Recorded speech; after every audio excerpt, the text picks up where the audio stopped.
Hello, and welcome to this week's edition of the Scrimshaw Show. My name's Evan Scrimshaw. Thank you for joining me on today's episode. There's going to be another solo show as we're still in the soft launch of the podcast, but just wanted to get something out. I was going to record last week, but my voice was just wasn't sounding very good on Friday when I went to record, or Thursday night, Friday morning. So I just decided to spare you all the nasally Scrimshaw experience. We're going to talk about Virginia because I have not recorded a podcast since then, although I have written about it. I'm going to talk about Canada a bit because I'm Canadian, but the bulk of the show is going to be talking about 2022. And not just 2022, but I think more specifically the reason I'm increasingly pessimistic about 2022 and why Virginia really isn't why. First off, follow me on Twitter at eScrimshaw. Follow the Scrimshaw Show on Twitter at Scrimshaw_show. And I'm going to plug this up top because it's coming out in like 10 days or whatever. But I read a book called Salvation in the Storm. I'm really proud of it. It's a novel set at it's in College Station, Texas, at the University of Texas A&M. It's in a fictional world. There's a Texas Senate race, and the protagonist moves there from Canada. There's some family drama. There's some fraternity life. There's a campaign going on, and more than anything, there's the man you can't stop thinking about. And I think I've done a really good job of bringing all of that together into a story that's worth reading. I hope you agree. You can buy it on Amazon.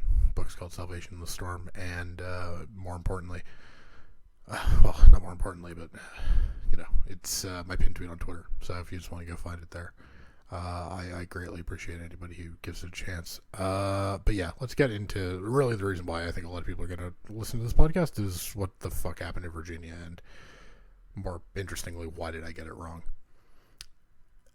I tweeted before the election that the Democrats, that one of two things were going to be wrong if Democrats did not have the kind of night in Virginia that I was expecting. Either the generic ballot polls nationally, which at the time pointed to a Democratic lead of 2 to 3 points. YouGov, I think the week of had, the week before Virginia had, I think, a 6-point lead on the generic ballot, or the Virginia polls, which pointed to about 10 points, 12 points in some cases of swing from 2020 to 2021. And the thing is, those two universes were never correct. One of those two things was wrong at all times.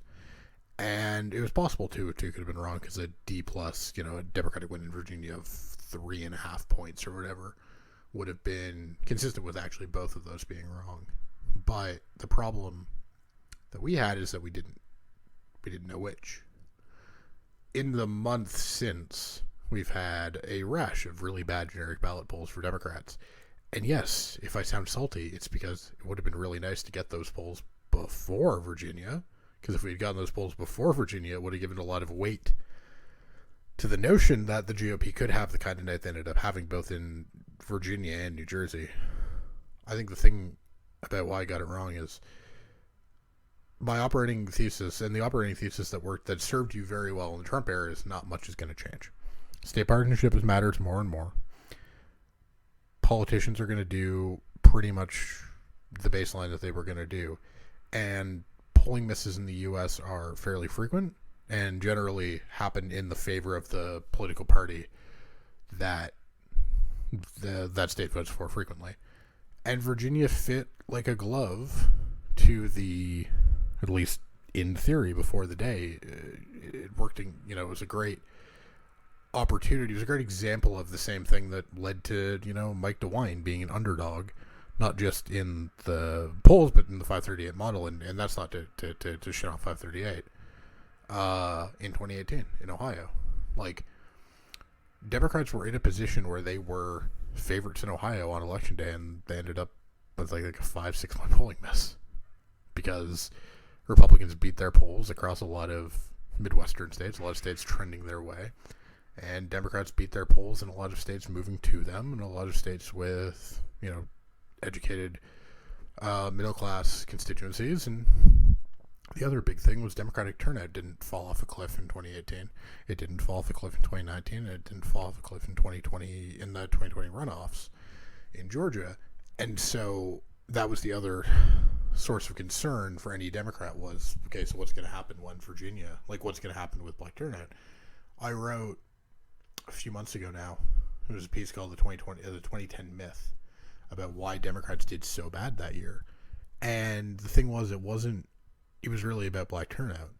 The thing that I'm right about is that it was black turnout in both 2010 and 2014 falls in black and also Hispanic turnout, but really it was black turnout was the reason the Democrats had such a big delta between their presidential year performances and their midterm performances.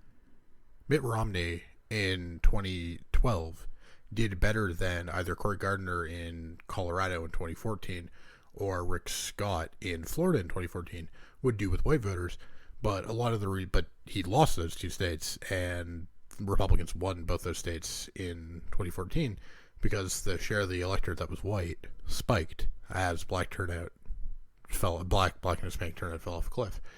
In large part because the Obama administration didn't give black and Hispanic voters anything to vote for, so scared of trying to lose white voters that they ended up creating a turnout problem for themselves.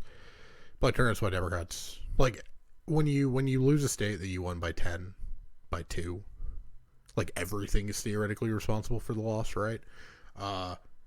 Democratic decline in rural areas, Democratic underperformance, although not as bad an underperformance in suburban areas, and black turnout falling. The GOP needed all three of those things to win. In theory, you could say that, well, because Democrats would have won because of, like, could have won with any of those one things happening. All three of those are theoretically, well, we could have won if not for this, but it is unfair to blame one of those three things on it because the GOP really did need all three of those things to come true for them. The question about why I got it wrong is, well, I didn't believe the Virginia polls because state polls in the U.S. don't have legitimacy. They don't. They were right here. They've been wrong very frequently in the past, and the problem with U.S. polling in general is if your polls are only good 50% of the time, then you're really flipping a coin on whether the poll is going to be good or not, and that's not really a bet you want to be making. Polling errors in 2018 were extremely correlated to state partisanship. I got it wrong. If you want to never believe a word I say ever again because of it, go right ahead. If you want to never believe me in the U.S. again because of it, go right ahead. I'm not going to lose any sleep over it. I lost enough sleep over the result before and afterwards. I felt like shit afterwards. It's fine. I'm going to get some stuff wrong. The point of Scrimshaw Unscripted and the point of this show is that there are people who think that my views on these questions matter, who think that where my head is at any given day on any given race is valuable to them. And for those people, I will continue to do this because I will get plenty of things wrong. But there's something much more cowardly in not putting a prediction out there at all. And I do think that if the point of a project is to be transparent, not only about the results, but also about how you get to the results, I think we need to have a conversation about Joe Biden. I think we need to have a conversation about Joe Biden's White House. And I think we need to start with the thing that this White House is reminding me of a lot. Let's just be very clear here. I am a big fan of Joe Biden's legislative accomplishments. I think passing the bipartisan infrastructure bill was good. I look forward to him signing Build Back Better in whatever form it gets out of the Senate. I think the recovery package was brilliant. I think Biden has appointed some really good judges. I think he's done a really good work in terms of executive actions. And I am extremely happy that Joe Biden won the last election, and I'm extremely glad the Democrats gave him a Senate majority, as fragile as it is, in Georgia. I am deeply, deeply terrified about what this White House is doing in terms of PR and spin. I think this White House doesn't know what it's doing on messaging, and I think the White House is making big tactical mistakes that go back to the same tactical mistakes they made in the campaign. And the problem is that if you think that Joe Biden knew what he was doing, if you ascribe Joe Biden's victory to the decisions the Biden campaign made, which I think is consensus opinion amongst the media at the very least. Joe Biden's stalled approval rating seems odd, right?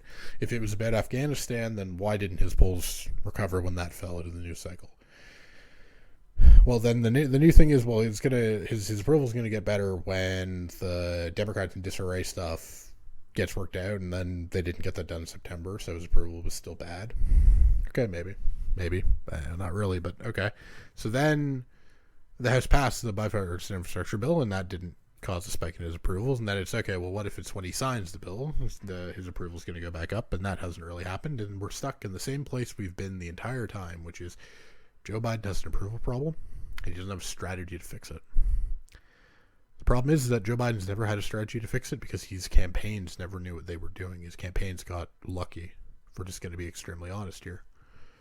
Joe Biden didn't have a strategy for the primaries. He just kind of hung around Iowa and New Hampshire and got smacked in both of them. Then he went to Nevada, and, well, everyone just kind of sucked in Nevada. Like, Sanders did well, but amongst the non-Sanders, he was just kind of the best one of a not particularly good lot.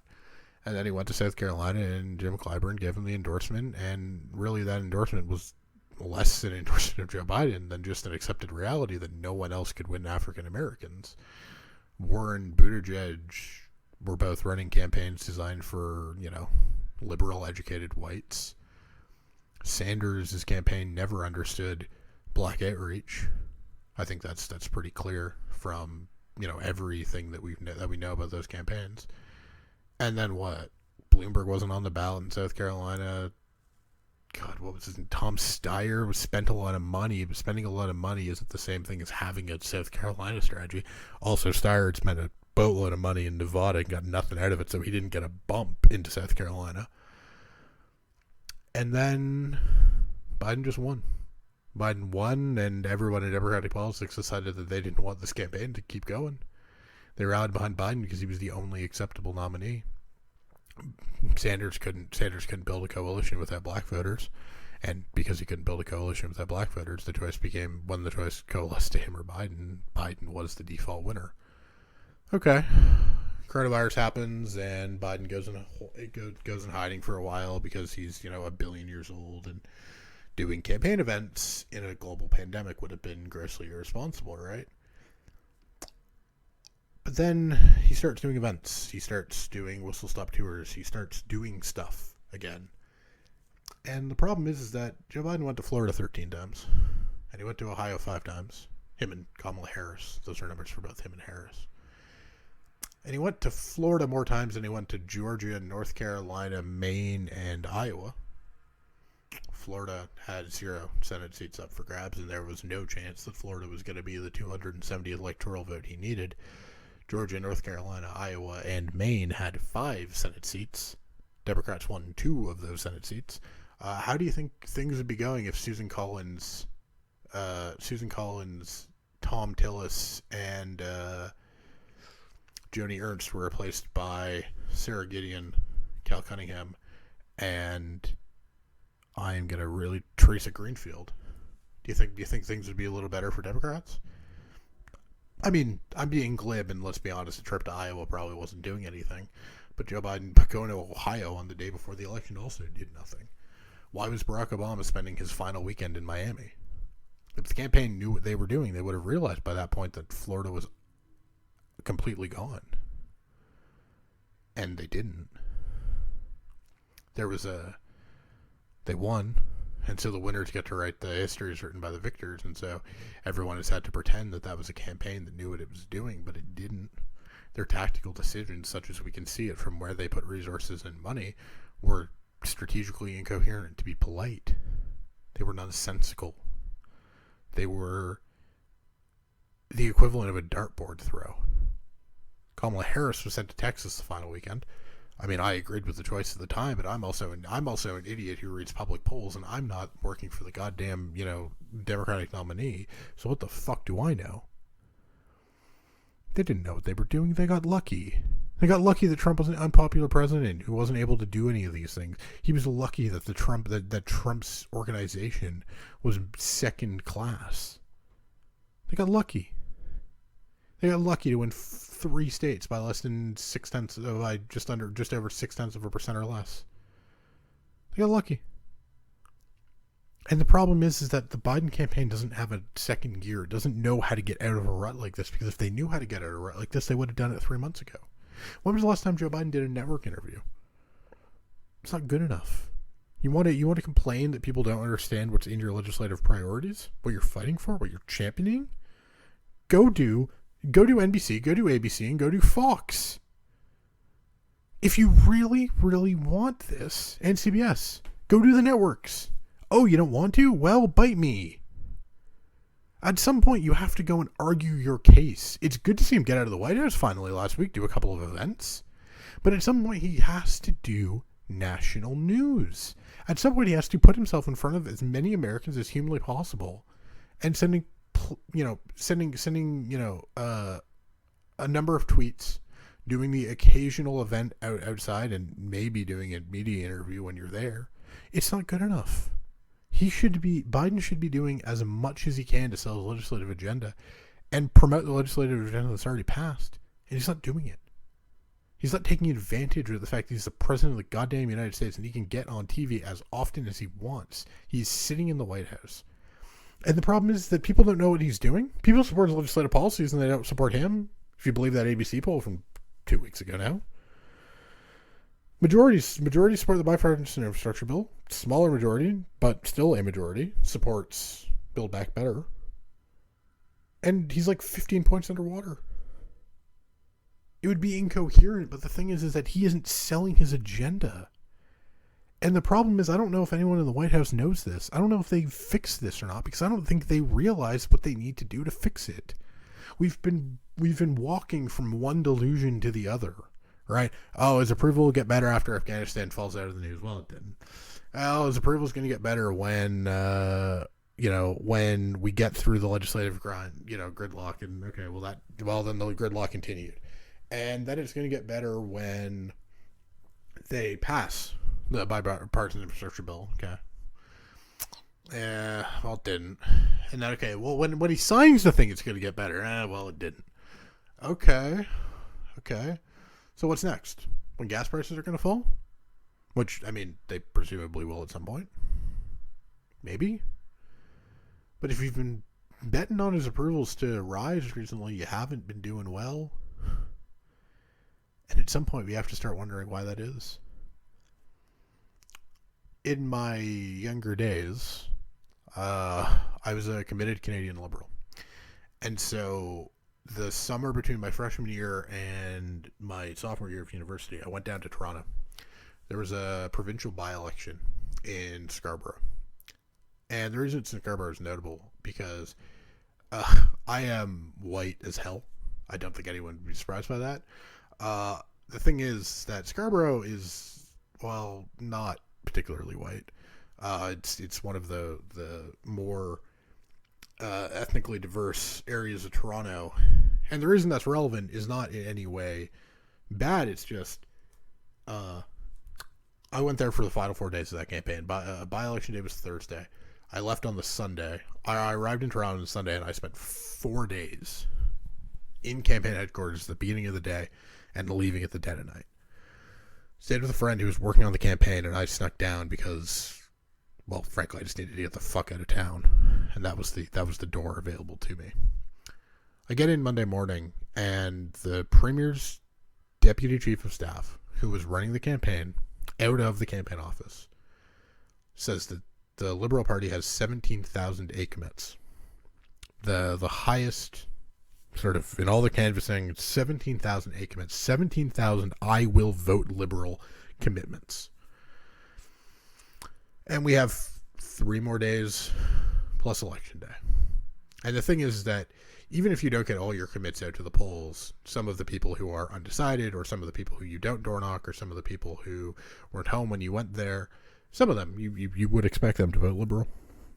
You know, just how numbers and math work. 17,000 A commits. I remember the number because I remember being impressed. I'm like, oh, wow, then they're going to win the by-election. The Liberals got just over 7,000 votes on Thursday. And the reason why is relevant to me being white as hell. They were sending English-speaking white people who look like me into, in some cases, non-English speaking neighborhoods or neighborhoods where English is not necessarily spoken a lot. And they tried to get us to get usable campaign data. They didn't know what they were doing. Because a lot of times, people just said yes to us. Am I convinced they even knew what we were asking them? No, but they just said yes to shut us up. And we took those down as yes commits. And then they never turned out and voted. Or they didn't vote for us.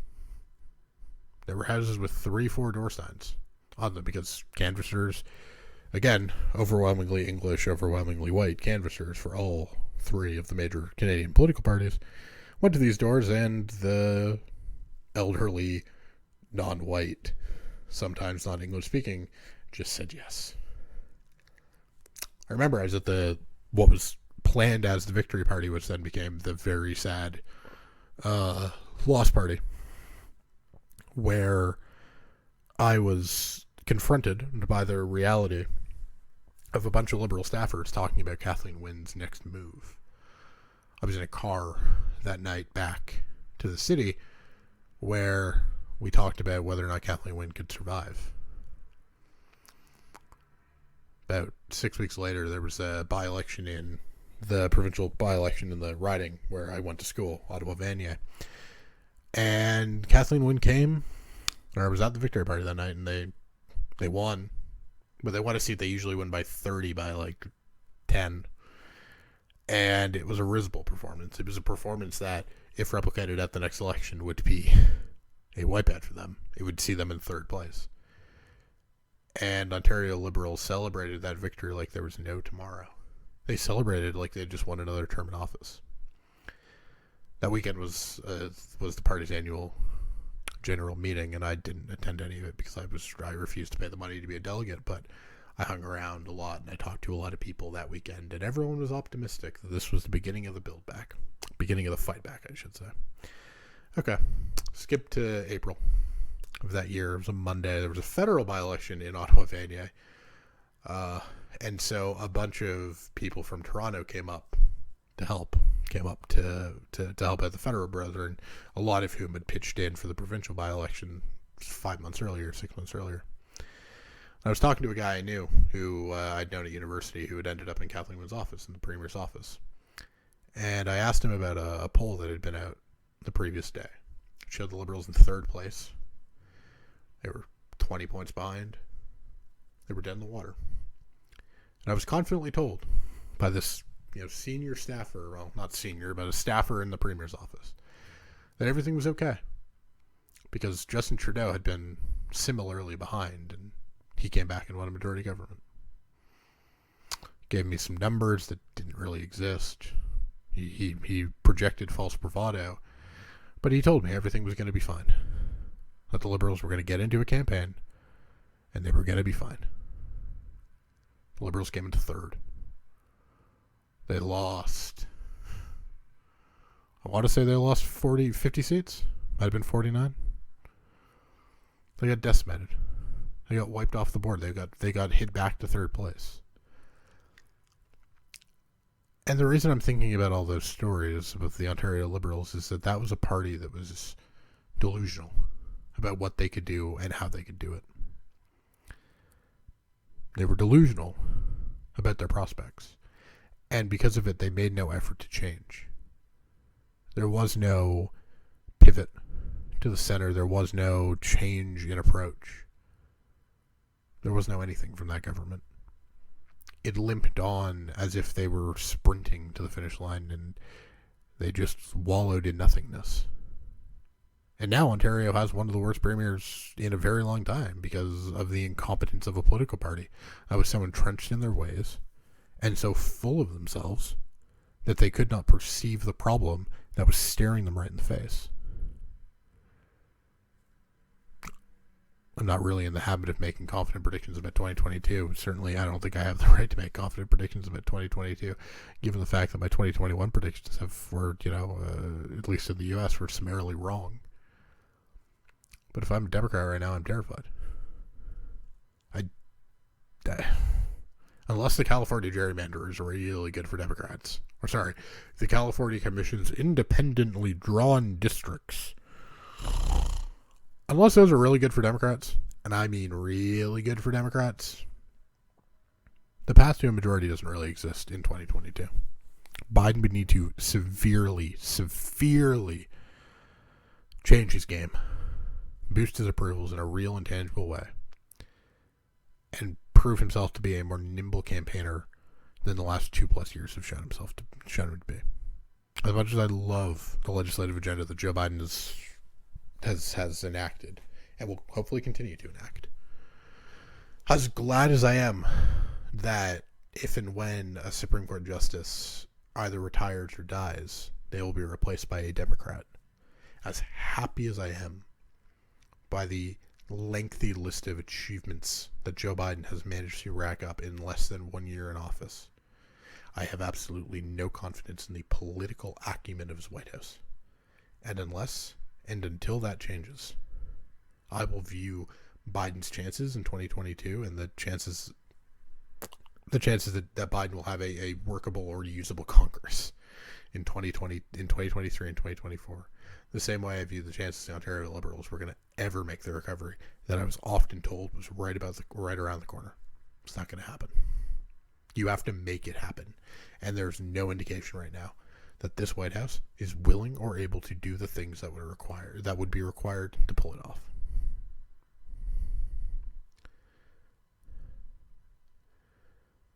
The sort of next interesting question, I think, would be redistricting, and I'm just going to go over this quickly. A bunch of states have passed their maps. North Carolina and Ohio have passed maps that, if they're enacted, would be pretty substantial GOP gerrymanders. Whether those maps will survive judicial review is extremely unclear. Florida has proposed a map that would actually be really, really good for Democrats, and I'm kind of not really sure why Florida Republicans were as good were as favorable to Democrats as they were. I know they have the Fair Maps Clause in their Constitution, but I honestly thought that even with the Fair Maps Clause, that they would still be slightly more aggressive than they were. It's a first draft. It's entirely possible that draft will be better for Republicans. I wouldn't pin your hopes on Ohio and North Carolina coming to save the day. The chances of judicial review knocking those maps out, and specifically knocking those maps out in time for them to be redrawn by primary day in both of those states, is probably not super high. I know in North Carolina the maps got tossed before the 2018 elections, and then but the new court-ordered maps were not put in until the 2020 elections. And if you're trying to figure out a situation where, North Carolina, I know, has a very early primary every year, I think it would be highly unlikely that the North Carolina Supreme Court would view it as a plausible, as a plausible solution to a problem, to throw out the results of a primary and force them to be reconducted in every single one of the congressional districts, if they were to find them to be overly aggressive gerrymanders. That said, so I think we need to have a conversation about how we are counting the net effects of redistricting, mostly because this is a hobby horse of mine. But Democrats are going to be in a better position walking out of the redistricting process than they were if your baseline is how these seats would have voted in 2020. That does not mean Democrats are going to win the House in 2022. It means that if you're trying to figure out a notional House majority, the notional on-paper majority that Nancy Pelosi or Kevin McCarthy yields walking into Election Day, it is highly likely Democrats are going to be in a better position than they are now. What this means is basically if you reran 2020, if you reran a Biden plus 4.5 electorate, you're probably going to get results that look pretty close to what you got last time, if not slightly more Democratic favoring. Of course, Biden plus 4.5 seat from last time might not be super safe for Democrats if Joe Biden's approval is 10 points underwater. And this is the thing. This is the difference that I have, is that My goal is to get a notional count. Whenever I release the redistricting tracker, my point is just to get a notional count. It is not to say how these seats will vote in 2022. I will release a full House forecast as soon as we have every state's. As soon as we have every state data, I will release a forecast. It will probably not be very good for Democrats. The chances I have them within, like the chances I'll be able to put Democrats, above 200, like substantially above 200 seats, it's probably not high. I'll have a bunch of toss-ups because a bunch of stuff will be too early for a side. Maybe if I don't put toss-ups in, maybe 210 seats for Democrats. But the problem is I don't really see how they get to 218. But that said, redistricting isn't going to be the reason why. New York Democrats have gone aggressive. Illinois Democrats went aggressive already. The GOP haven't gone as aggressive as they could have been in Texas, Indiana, Missouri. No, Missouri hasn't done anything. Sorry, not Missouri. I'm thinking of another state, and I can't think of what it is. Oh, Nebraska.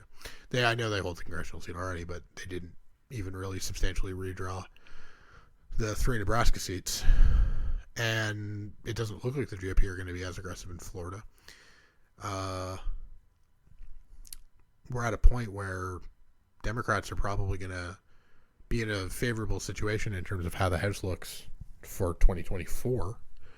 Because, yes, they're going to lose some seats in Biden-controlled areas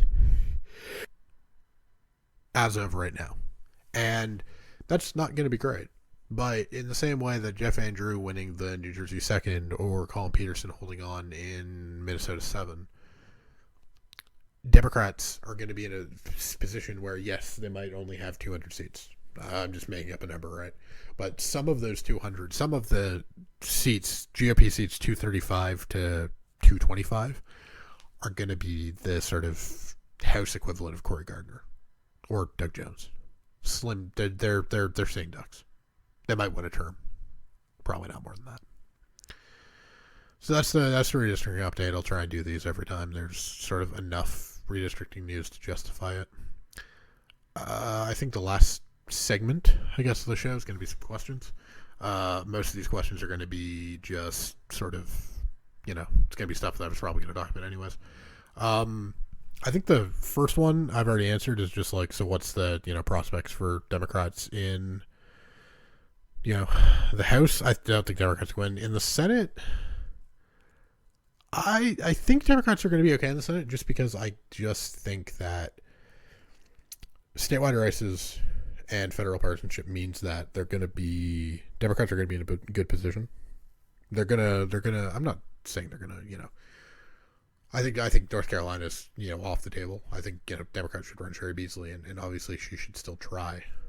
But I think realistically, she's got maybe a 20% chance. Wisconsin Democrats should be worried. This Wisconsin is probably the state where Democrats have the most to lose. In terms of competitive states, I should say, have the most to lose with rural voters if the Virginia erosion continues. Democrats still do decently well in a bunch of rural Wisconsin, and that's not going to be great for. It's not going to be great if that happens. That continues. I think Pennsylvania. I think Connor Lamb can still win. I don't hold that. Like, I think the fact that he can win is an opinion I hold very strongly. I have him as the slimmest of favorites right now, mostly because I'm still expecting it to be Sean Parnell, and Sean Parnell's kind of crazy. And by kind of crazy, I mean he's completely insane, and also probably allegedly, but yeah, let's be honest, probably violent towards his ex-partner, which is not good. And then I do think Democrats hold all 4 of the seats. The Chris Sununu not running for New Hampshire Senate. The thing is that I thought Sununu was going to win, and him not running and Kelly Ayotte not running means that that's probably a 40% win expectancy swing in that seat alone, and that's worth like 20% to your that's a 10% change to Democrats' overall Senate win expectancy just because of how tight the Senate margin is and the limited number of seats that the board is being fought in next time. I think Mark Kelly is now the most vulnerable Senate Democrat. If you're interested in that, this will not constitute financial advice or advice on who to donate to, but I do think if you ask me to rank right now, I'd say Kelly's the most vulnerable. Warnock is in the middle, and I think Catherine Cortez Masto in Nevada, I think, is the safest of those three. I'm not saying she's safe. I'm just saying of the three, she is the safest. Warnock is running against a crazy person and someone who, yes, I'm aware that Herschel Walker has like institutional ties to Georgia, but a lot of the people who were alive to see Herschel Walker play for the University of Georgia are dead now, and the rest of them are Republican anyways. The notion that you're going to run a black candidate and you're going to suddenly get 14% of the black vote seems reasonable nonsense to me. And I'm going to say this, and I'm going to try and say this as well as humanly possible. Can the GOP please stop running domestic abusers? Is that so fucking hard for them to do? I would just like to not have to look at a Republican and be like, yeah, I also, like, he's an alleged domestic abuser. Can we just stop this, please? Like, yeah, sure, I guess it's good because, that's, it's going to make it harder for Walker to get any traction, like, to get the traction he needs to get the margins in, like, Forsyth back to, 48%, which is what Kemp beat Abrams. Was that what Kemp beat? No, Kemp beat Abrams by 43. My mistake. He beat Abrams by 48 with white voters overall in the state. But like, you just gotta not, man. Like, you just have to. I mean, collectively as society, we need to do this, but specifically the GOP, given that you genuinely might run two of them in two of your four best, two of your five most important Senate seats. You might run two domestic abusers. Just like, fuck off, guys. Just fucking get your shit together, if only so that I don't have to think about these questions any longer. Also, I don't know. How long do Jason Kenney and Aaron O'Toole realistically have before they are forced out of their parties? I think O'Toole's going to hang around for at least a little while, mostly because there's no real other conservative option. I don't think Jason Kenney makes it through 2022, just because unless his polls like massively rise. The thing with both Kenney and O'Toole, when a leadership challenge informally starts, it's really hard to sort of turn the boats around, as it were. I'm trying to think internationally of the last time there was a real concerted effort to bring on a leadership challenge, and that leader made it to the next election. John Turner in 1995 could be a Kenney comparison. He might have to resign, because John Major resigned as party leader. He stayed on as prime minister and fought a leadership challenge in 1995. The problem is that was able to be done because that was when the British Conservatives used MPs' votes, and so they could conduct that campaign over the course of days. I think it was no more than 2 weeks. Although someone will inevitably fact check me on that. Whereas going to the UCP membership would be a huge distraction, and I kind of think that if it gets to the UCP membership, Kenney's just going to drop out. Brent Jean is probably likely to win the UCP nomination for the vacant Fort McMurray seat, kind of sort of explicitly on a Kenney challenge basis, and if he gets the nomination, he will win that seat. I mean, God, if Brent Jean didn't win that seat for the UCP, they'd be on track for 4 seats in the legislature or something.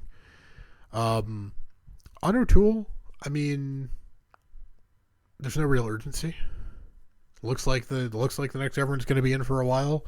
If I were them, I'd honestly give O'Toole a year, see if he can get any mojo back, see if he can maybe get a better message. But the problem is that O'Toole sucks, but all of the other options are worse. I said the day after, or day or two after the Canadian election, that if it's Aaron O'Toole, the Conservatives can't win the next election.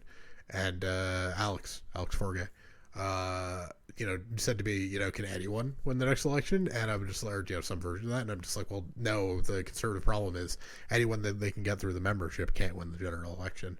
And that's still my view on O'Toole. It's kind of irrelevant if he stays, if he goes, because at the end of the day, Justin Trudeau's going to cling on at the next election until the next election, or he's going to hand off to Chrystia Freeland. Is pineapple on pizza a crime against humanity? I mean, I don't like pineapple on pizza, but I also really, really hate people with strong opinions about pineapple on pizza in either direction because, honest to God, get a life. Is there any credible path to victory for the CPC as long as Jagmeet Singh's NDP leader? No, that would imply that there was a credible path for them if Jagmeet Singh is replaced, which there isn't. Also, fuck you, Jagmeet, resign. Will Doug Ford sign out of the childcare deal with the feds?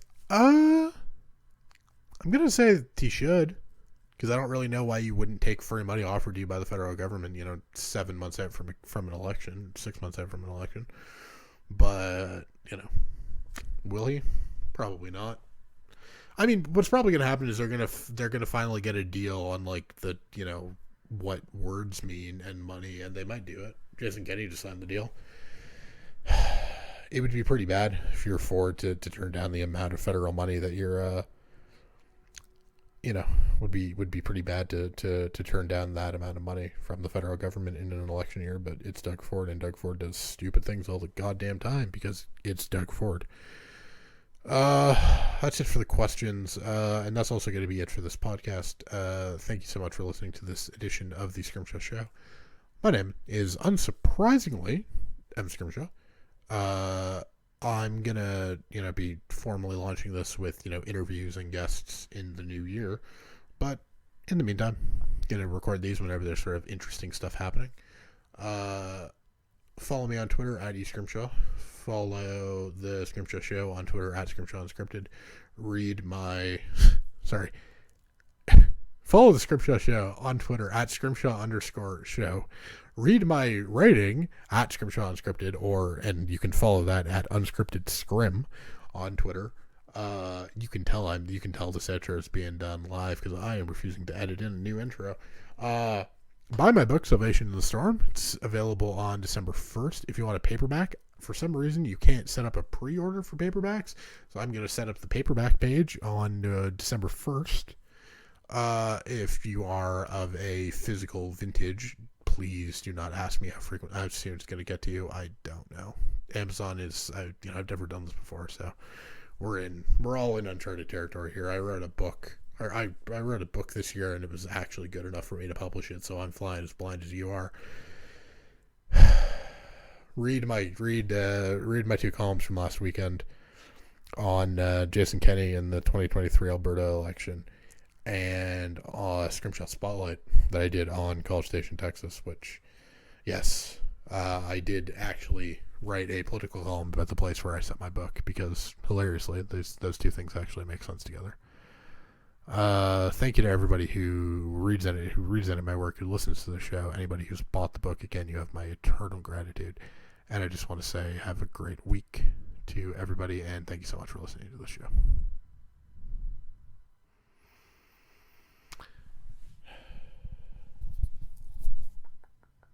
Okay, gonna have to edit this.